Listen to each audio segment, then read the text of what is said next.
Yo, what's going on, guys? Mush back at it with another video. Got a bunch of Steam news and notes to go over. Surprisingly, a game on Steam is actually going up in price. This is a very rare occurrence, but it's a very well-received game. I don't think people are going to be too upset about it. A lot of you guys probably already own the game, so we'll talk about that. Another Ubisoft title headed its way on over to Steam. I know that has been a little bit of a divisive reaction, but we'll talk that. And the Callisto protocol, speaking of divisive, one of the more divisive games of 2022, has gotten a pretty notable update. We'll talk that at the end of this video. But first of all, the Factorio Twitter account noted, "Good day, engineers. Next week on Thursday, 26th of January, 2023, we will increase the base price of Factorio from $30 to $35. This is an adjustment to account for the level of inflation since the Steam release in 2016. I've seen the argument, hey, yes, inflation's a real thing, but this is a game that came out in 2016. Shouldn't the price just go lower and lower instead of higher, given that it's an older game? Nonetheless, it is what it is. Factorio is a game that's been received incredibly well. It's got a 90 on Metacritic, 125,000 Steam user reviews, 97% positive. Not a game that I got super into. You know, these base building type titles aren't really my cup of tea, but I know people that were just super into it and are just super into it. You know, thousands of hours spent playing Factorio, which is just insane to me. But nonetheless, if you get that kind of enjoyment out of a video game, more power to you. And yeah, it's a game that obviously a ton of people spent a ton of time with. And yeah, you know, price increase always not the greatest thing, but sometimes it's just, it is what it is. Like, am I really gonna complain about a price increase for a game that's received as well as Factorio? It doesn't even seem like, as far as like the Twitter responses go, like people are upset about the game going up in price. The top tweet is "make it $40," and it's coming from the Satisfactory Twitter account, and it has the Futurama gif of "shut up and take my money." Thanks for the announcements ahead of time. And yeah, they are making the announcement ahead of time, so if you do want to buy the game, you can buy it right now for $30. So, you know, kind of a rarity on Steam, but we've seen it before. And probably the most egregious one that I can remember is like when NIS America jacked up the price of like the Ease titles and whatnot, and that was just like wild when those games just went way up in the price. But you know, a $5 price increase, it is what it is. Given the amount of hours people spent in a game like this, ultimately, I think you're going to get your value out of it, and, you know, probably a little bit jarring for you guys to hear me not necessarily defending a price increase, but not lambasting it and going off the deep end. It's just because it's not a game that I'm super invested into. Like, I get it. People have spent, you know, an absurd amount of time with this game, but that goes to show, like, you got your money's worth by spending your $30. $35, if you're getting 200 hours of gameplay, ultimately, I think, you know, the trade-off is going to be well worth it, but nonetheless, obviously, price increase whenever that happens sucks. Next up, Tom Clancy's Ghost Recon Breakpoint is headed on its way over to Steam on January the 23rd, so that's in just a couple of days. That's literally next Monday. Breakpoint obviously saw a much lesser reception than what Wildlands got. Wildlands got a pretty solid reception. However, Breakpoint is a game that they completely have kind of rebuilt and updated it quite a bit, so I haven't played it in a long time. I remember when it initially came out and everybody just completely crapped all over it. And that was probably rightfully so, all things considered. But yeah, Breakpoint will be headed on its way over to Steam. Obviously, Ubisoft and Steam, not necessarily the greatest thing in the world, given that, yeah, no Steam achievements, the games themselves, Ubisoft isn't everybody's favorite publisher. Let's just put it that way. As far as even the games they put out, let's say the games ran perfectly and they had Steam achievements and all that good stuff. Ubisoft is a publisher that has been making a lot of questionable decisions over the last few years. Obviously, their MO is to create these games that are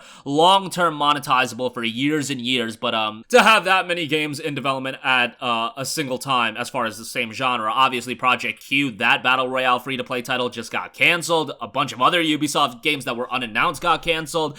So yeah, Ubisoft is for sure in a rebuilding period, and hopefully that rebuilding period includes Steam games readily available on day one. Like, do not shoot Skull and Bones in the foot after 7 million delays and release that game as a timed exclusive on Ubisoft Connect. That's just like destroying that game on PC before, you know, it even gets started. Like, do not do that to Skull and Bones, a brand new IP that I'm not going to say people are excited for, but it does have a little bit of buzz around it.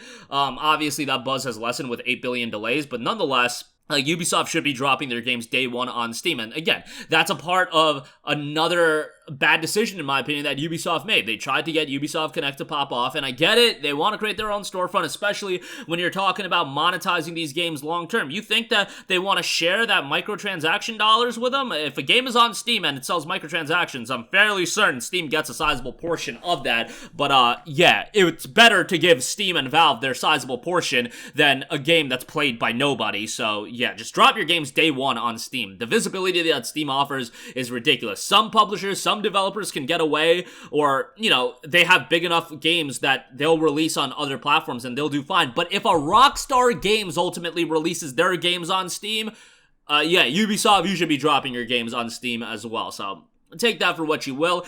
Lastly, I do want to note the Callisto protocol has gotten a brand new patch. New Game Plus is the big addition. If you previously completed the game, you can restart the game and maintain all of your progression. Obviously, this is a game that I was pretty vocal about in terms of, you know, the PC performance being an absolute train wreck. Obviously, a lot of people did call it the stuttering protocol when it initially came out. I do know they've rolled out some updates, but at this stage of the game, do not be spending $60 on this game. It did see a discount recently. I believe it was down to $48, which even that price point is way too high. I would say get this game when it's $25 to $30, and ideally, you would want to wait for an edition that is going to include the season pass as well, because there is going to be additional content that is going to roll out for the Callisto protocol. Story DLC is going to be coming, and I believe it's scheduled for summer of 2023, so you would likely want all that content right out the gate. But yeah, this is a game you can wait on for now. But if you already own the game, hey, you want to replay it, New Game Plus is available. And there were a lot of things I liked about the Callisto protocol. Obviously, visually, the game is stunning.